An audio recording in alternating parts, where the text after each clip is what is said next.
পরীক্ষার সময় প্রাইমারি শিক্ষকদের আন্দোলন কার ক্ষতি বেশি? পরীক্ষা ঠিক সময় প্রাইমারি স্কুলের শিক্ষকদের আন্দোলন এটা শুধু একটি প্রশাসনিক সমস্যাই নয়, শিশুদের ভবিষ্যতের জন্য বড় ধরনের ঝুঁকিও বটে।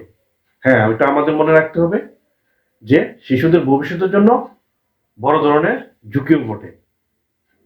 তাই এই আন্দোলনের ফলে কি কি ক্ষতি হতে পারে?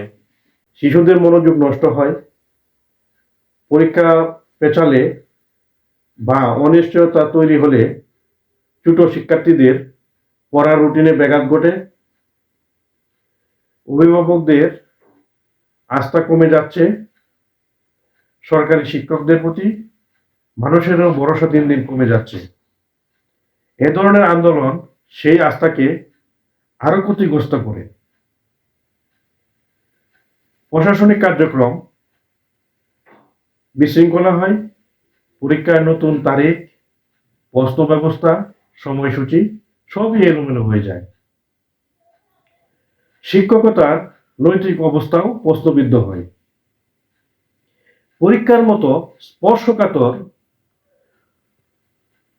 সময়ে আন্দোলন করা বা আন্দোলন করলে শিক্ষক সমাজে মহান দায়িত্ববোধ নিয়ে প্রশ্ন ওঠে।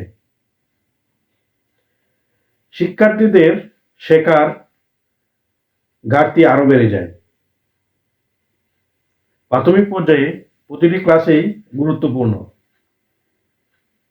এ ক্ষতি ভবিষ্যতে পূরণ করা খুবই কঠিন হবে।